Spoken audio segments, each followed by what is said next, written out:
आप सभी को मेरा नमस्कार। स्वागत है आपका अपने चैनल सुनहरी कहानियाँ में। आज की कहानी है चूड़ी वाली, जिसके लेखक जयशंकर प्रसाद जी हैं। कहानी शुरू करने से पहले मेरा आपसे विनम्र निवेदन है, यदि आपको मेरे द्वारा सुनाई हुई कहानियाँ पसंद आती हैं तो कृपया कहानी को लाइक, शेयर और चैनल को सब्सक्राइब कीजिएगा। आइए कहानी की शुरुआत करते हैं। अभी तो पहना गई हो? बहू जी, बड़ी अच्छी चूड़ियां हैं, सीधे बम्बई से पार्सल मंगाया है। सरकार का हुक्म है, इसीलिए नई चूड़ियां आते ही चली आती हूँ। तो जाओ, सरकार को ही पहनाओ, मैं नहीं पहनती। बहू जी, जरा देख तो लीजिए, कहती मुस्कुराती हुई ढीठ चूड़ी वाली अपना बक्स खोलने लगी। वह 25 वर्ष की एक गोरी झरेरी स्त्री थी। उसकी कलाई सचमुच चूड़ी पहनाने के लिए ढली थी। पान से लाल लाल पतले पतले होठ 2-3 वक्रताओं में अपना रहस्य छिपाए हुए थे। उन्हें देखने का मन करता, देखने पर उन सलोने अधरों से कुछ बुलवाने का जी चाहता है। बोलने पर हंसाने की इच्छा होती और उसी हंसी में शैशव का अल्हड़पन, यौवन की तरावट और प्रौढ़ की सी गंभीरता बिजली के समान लड़ जाती। बहू जी को उसकी हंसी बहुत बुरी लगती, पर जब पंजों में अच्छी चूड़ी चढ़ाकर संकट में फंसाकर वह हंसते हुए कहती, एक पान मिले बिना यह चूड़ी नहीं चढ़ती, तब बहू जी को क्रोध के साथ हंसी आ जाती और उसकी तरल हंसी की तरी लेने में तन्मय हो जाती। कुछ ही दिनों से यह चूड़ी वाली आने लगी है। कभी कभी बिना बुलाए ही चली आती है और ऐसे ढंग फैलाती है कि बिना सरकार के आए निपटारा न होता। यह बहू जी को असहाय हो जाता। आज उसको चूड़ी फंसाते देख बहू जी झल्लाकर बोली, आजकल दुकान पर ग्राहक कम आते हैं क्या? बहू जी, आजकल खरीदने की धुन में हूं, बेचती हूं कम। इतना कहकर कई दर्जन चूड़ियां बाहर सजा दी। स्लीपरों के शब्द सुनाई पड़े। बहू जी ने कपड़े संभाले, पर वह ढीठ चूड़ी वाली बालिकाओं के समान सिर टेढ़ा करके, यह जर्मनी की है, यह फारसी की है, यह जापानी है, कहती जाती थी। सरकार पीछे खड़े मुस्कुरा रहे थे। क्या रोज नई चूड़ियां पहनाने के लिए इन्हें हुक्म मिला है? बहू जी ने गर्व से पूछा। सरकार ने कहा, पहनो, तो बुरा क्या है? बुरा तो कुछ नहीं, चूड़ी चढ़ाते हुए कलाई दुखती होगी। चूड़ी वाली ने सर नीचा किए कनखियों से देखते हुए कहा। एक लहर सी लाली आंखों की ओर से कपोलों को तर करती हुई दौड़ जाती थी। सरकार ने देखा, एक लालसा भरी युवती व्यंग कर रही है। हृदय में हलचल मच गई। घबराकर बोले, ऐसा है तो ना पहने। भगवान करे रोज पहने, चूड़ी वाली आशीर्वाद देने के गंभीर स्वर में प्रौढ़ा के समान बोली। अच्छा, तुम अभी जाओ। सरकार और चूड़ी वाली दोनों की ओर देखते हुए बहू जी ने झुंझलाकर कहा, तो क्या मैं लौट जाऊं? आप तो कहती थी ना कि सरकार को ही पहनाओ, तो जरा उनसे पहनने के लिए कह दीजिए। निकल मेरे यहां से, कहते हुए बहू जी की आंखें तिलमिला उठी। सरकार धीरे से निकल गए। अपराधी के समान सिर नीचा किए चूड़ी वाली अपनी चूड़ियां बटोर कर उठी। हृदय की धड़कन में अपनी रहस्यपूर्ण निश्वास छोड़ती हुई चली गई। चूड़ी वाली का नाम था विलासिनी। वह नगर की एक प्रसिद्ध नर्तकी की कन्या थी। उसके रूप और संगीत कला की सुख्याति थी। वैभव भी कम न था। विलास और प्रमोद का पर्याप्त संभार मिलने पर भी उसे संतोष न था। हृदय में कोई अभाव खटकता था। वास्तव में उसकी मनोवृत्ति उसके व्यवसाय के प्रतिकूल थी। कुलवधु बनने की अभिलाषा हृदय में और दाम्पत्य सुख का स्वर्गीय स्वप्न उसकी आंखों में समाया था। स्वच्छंद प्रणय का व्यापार अरुचिकर हो गया, परंतु समाज उसे हिंसक पशु के समान सशंक था। उससे आश्रय मिलना असंभव जानकर विलासिनी ने छल के द्वारा वही सुख लेना चाहा। यह उसकी सरल आवश्यकता थी, क्योंकि अपने व्यवसाय में उसका प्रेम क्रय करने के लिए बहुत से लोग आते थे, पर विलासिनी अपना हृदय खोलकर किसी से प्रेम न कर सकती थी। उन्हीं दिनों सरकार के रूप में यौवन और चरित्र ने उसे प्रलोभन दिया। नगर के समीप बाबू विजय कृष्ण की अपनी जमींदारी में बड़ी सुंदर अट्टालिका थी। वहीं रहते थे। उनके अनुचर और प्रजा उन्हें सरकार कहकर पुकारती थी। विलासिनी की आंखें विजय कृष्ण पर गड़ गईं। अपना चिर संचित मनोरथ पूर्ण करने के लिए वह कुछ दिनों के लिए चूड़ी वाली बन गई थी। सरकार चूड़ी वाली को जानते हुए भी अनजान बने रहे। अमीरी का एक कौतुक था। एक खिलवाड़ समझकर उसके आने जाने में बाधा न देते। विलासिनी के कलापूर्ण सौंदर्य ने जो कुछ प्रभाव उनके मन पर डाला था, उसके लिए उनके सुरुचिपूर्ण मन ने अच्छा बहाना खोज लिया था। वे सोचते, बहू जी का कुल वधू जनोचित सौंदर्य और वैभव की मर्यादा देखकर चूड़ी वाली स्वयं पराजय स्वीकार कर लेगी और अपना निष्फल प्रयत्न छोड़ देगी। तब तक यह एक अच्छा मनोविनोद चल रहा है। चूड़ी वाली अपने कौतूहलपूर्ण कौशल में सफल न हो सकी थी, परंतु बहू जी के आज के दुर्व्यवहार ने प्रतिक्रिया उत्पन्न कर दी और चोट खाकर उसने सरकार को घायल कर दिया। अब सरकार प्रकाश्य रूप से उसके यहाँ जाने लगे। विलास रजनी का प्रभात भी चूड़ी वाली के उपवन में कटता। कुल मर्यादा, लोकलाज और जमींदारी सब एक और चूड़ी वाली अकेले। दालान में कुर्सियों पर सरकार और चूड़ी वाली बैठकर रात्रि जागरण का खेद मिटा रहे थे। पास ही अनार का वृक्ष था, उसमें फूल खिले थे। एक बहुत ही छोटी काली चिड़िया उन फूलों में चोंच डालकर मकरंद पान करती और कुछ केसर खाती, फिर हृदय विमोहक कलनाद करती हुई उड़ जाती। सरकार बड़ी देर से कौतुक देख रहे थे। बोले, इसे पकड़कर पालतू बनाया जाए तो कैसा? यह फूल सूंघी है, पिंजरे में जी नहीं सकती। उसे फूलों का प्रदेश ही जला सकता है, स्वर्ण पिंजर नहीं। उसे खाने के लिए फूलों के केसर का चारा और पीने के लिए मकरंद मदिरा कौन जुटाएगा? पर इसकी सुंदर बोली संगीत कला की चरम सीमा है। वीणा में भी कोई कोई मीड़ ऐसी निकलती होगी, इसे अवश्य पकड़ना चाहिए।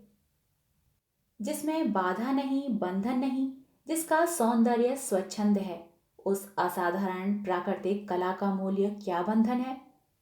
कुरुचि के द्वारा वह कलंकित भले ही हो जाए, परंतु पुरस्कृत नहीं हो सकती। उसे आप पिंजरे में बंद करके पुरस्कार देंगे या दंड? कहते हुए उसने विजय की एक व्यंग भरी मुस्कान छोड़ी। सरकार की उस वन विहंगम को पकड़ने की लालसा बलवती हो उठी। उन्होंने कहा, जाने भी दो, वह अच्छी कला नहीं जानती। प्रसंग बदल गया। नित्य का साधारण विनोदपूर्ण क्रम चला। चूड़ी वाली अपने अभ्यास के अनुसार समझती कि यदि बहू जी की अपार प्रणय संपत्ति में से कुछ अंश मैं भी लेती हूं तो हानि क्या?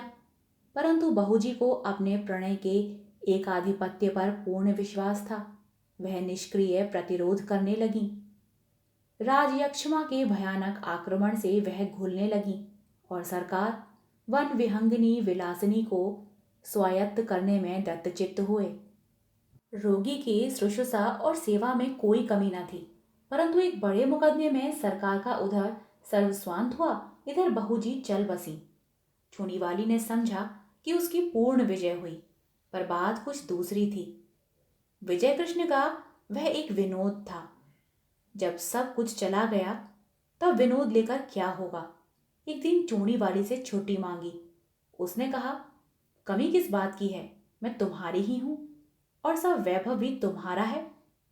विजय कृष्ण ने कहा, मैं वैश्या की दी हुई जीविका से पेट पालने में असमर्थ हूं। चूड़ी वाली बिलखने लगी। विनय किया, रोई, गिड़गिड़ाई और विजय कृष्ण चले ही गए। वह सोचने लगी कि अपना व्यवसाय और विजय की गृहस्थी बिगाड़कर जो सुख खरीदा था उसका कोई मूल्य नहीं। मैं कुलवधू होने के उपयुक्त नहीं। क्या समाज के पास इसका कोई प्रतिकार नहीं? इतनी तपस्या और इतना स्वार्थ त्याग व्यर्थ है। परंतु विलासिनी यह न जानती थी कि स्त्री और पुरुष संबंधी समस्त अंतिम निर्णय करने में समाज कितना ही उदार क्यों न हो, दोनों पक्षों को सर्वथा संतुष्ट नहीं कर सका और ना कर सकने की आशा है। यह रहस्य सृष्टि को उलझा रखने की कुंजी है। विलासिनी ने बहुत सोच समझकर अपनी जीवनचर्या बदल डाली। सरकार से मिली हुई जो कुछ संपत्ति थी उसे बेचकर पास ही एक गांव में खेती करने के लिए भूमि लेकर आदर्श हिंदू गृहस्थी की सी तपस्या करने में अपना बिखरा हुआ मन उसने लगा दिया। उसके कच्चे मकान के पास एक विशाल वट वृक्ष और निर्मल जल का सरोवर था। वहीं बैठकर चूड़ीवाली ने पथिकों की सेवा करने का संकल्प किया। थोड़े ही दिनों में अच्छी खेती होने लगी और अन्न से उसका घर भर गया। भिखारियों को अन्न देकर उन्हें खिला देने में उसे अकथनीय सुख मिलता। धीरे धीरे दिन ढलने लगा। चूड़ीवाली को सहेली बनाने के लिए यौवन का तीसरा पहर करुणा और शांति को पकड़ लिया। उस पथ से चलने वाले पथिकों को दूर से किसी कला कुशल कंठ की तान सुनाई पड़ती। अब लौ नसानी अब ना नसे हो। वट वृक्ष के नीचे एक अनाथ बालक नंदू को चना और गुड़ की दुकान चूड़ीवाली ने करा दी है। जिन पथिकों के पास पैसे ना होते उनका मूल्य वह स्वयं देकर नंदू की दुकान में घाटा ना होने देती और पथिक भी विश्राम किए बिना उस तालाब से न जाता। कुछ ही दिनों में चूड़ीवाली का तालाब विख्यात हो गया। संध्या हो चली थी। पखेरुओं का बसेरे की ओर लौटने का कोलाहल मचा और वट वृक्ष में चहल पहल हो गई। चूड़ीवाली चरनी के पास खड़ी बैलों को देख रही थी। दालान में दीपक जल रहा था। अंधकार उसके घर और मन में बरजोरी घुस रहा था। कोलाहल शून्य जीवन में भी चूड़ीवाली को शांति मिली ऐसा विश्वास नहीं होता था। पास ही उसके पिंडलियों से सर रगड़ता हुआ कलुआ दुम हिला रहा था। सुखिया उसके लिए घर में से कुछ खाने को ले आई थी, पर कलुआ उधर न देखकर अपनी स्वामिनी से स्नेह जता रहा था। चूड़ीवाली ने हंसते हुए कहा, चल तेरा दुलार हो चुका, जा खा ले। चूड़ीवाली ने मन में सोचा, कंगाल मनुष्य स्नेह के लिए क्यों भीख मांगता है? वह स्वयं नहीं करता, नहीं तो तृण विरुद्ध तथा पशु पक्षी भी तो स्नेह करने के लिए प्रस्तुत हैं। इतने में नंदू ने आकर कहा, माँ, एक बटोही बहुत थका हुआ अभी आया है। भूख के मारे वह जैसे शिथिल हो गया है। तूने क्यों नहीं दे दिया? लेता भी नहीं, कहता है तू बड़ा गरीब लड़का है, तुझसे न लूंगा। चूड़ीवाली वट वृक्ष की ओर चल पड़ी। अंधेरा हो गया था। पथिक जड़ का सहारा लेकर लेटा था। चूड़ीवाली ने हाथ जोड़कर कहा, महाराज, आप कुछ भोजन कीजिए। तुम कौन हो? पहले की एक वेश्या। छी, मुझे पड़े रहने दो। मैं नहीं चाहता कि तुम मुझसे बोलो भी, क्योंकि तुम्हारा व्यवसाय कितने ही सुखी घरों को उजाड़ कर शमशान बना देता है। महाराज, हम लोग तो कला के व्यवसायी हैं। यह अपराध कला का मूल्य लगाने वालों की कुरुचि और कुत्सित इच्छा का है। संसार में बहुत से निर्लज्ज स्वार्थपूर्ण व्यवसाय चलते हैं, फिर इसी पर इतना क्रोध क्यों? क्योंकि वह उन सबों में अधम और निकृष्ट है। परंतु वैश्य का व्यवसाय करके भी मैंने एक ही व्यक्ति से प्रेम किया था। मैं और धर्म नहीं जानती, पर अपनी सरकार से जो कुछ मुझे मिला उसे मैं लोक सेवा में लगाती हूँ। मेरे तालाब पर कोई भूखा नहीं रहने पाता। मेरी जीविका चाहे जो रही हो, मेरे अतिथि धर्म में बाधा न दीजिए। पथिक एक बार ही उठकर बैठ गया और आंखें गढ़ाकर अंधेरे में देखने लगा। सहसा बोल उठा, चूड़ीवाली? कौन, सरकार? हाँ, तुमने शोक हर लिया। मेरे अपराधजनक तमाम त्याग में पुण्य का भी भाग था, यह मैं नहीं जानता। सरकार, मैंने गृहस्थ कुलवधू होने के लिए कठोर तपस्या की है। इन 4 वर्षों में मुझे विश्वास हो गया कि कुलवधू होने में जो महत्व है वह सेवा का है, न कि विलास का। सेवा ही नहीं चूड़ी वाली, उसमें विलास का अनंत यौवन है, क्योंकि केवल स्त्री पुरुष के शारीरिक बंधन में वह पर्यवसित नहीं है। बाह्य साधनों के विकृत हो जाने तक ही उसकी सीमा नहीं। गृहस्थ जीवन उसके लिए प्रचुर उपकरण प्रस्तुत करता है, इसीलिए वह प्रिय भी है और श्रेय भी है। मुझे विश्वास है कि अब तुम सफल हो जाओगी। मेरी सफलता आपकी कृपा पर है। विश्वास है कि अब इतने निर्दयी ना होंगे। कहते कहते चूड़ी वाली ने सरकार के पैर पकड़ लिए। सरकार ने उसके हाथ पकड़ लिए। आप सुन रहे थे कहानी चूड़ी वाली। आशा करती हूँ आपको यह कहानी पसंद आई हो। कहानी पसंद आई हो तो कृपया कहानी को लाइक और शेयर कीजिएगा और चैनल को सब्सक्राइब कीजिएगा। मिलती हैं एक नई कहानी के साथ। तब तक के लिए धन्यवाद।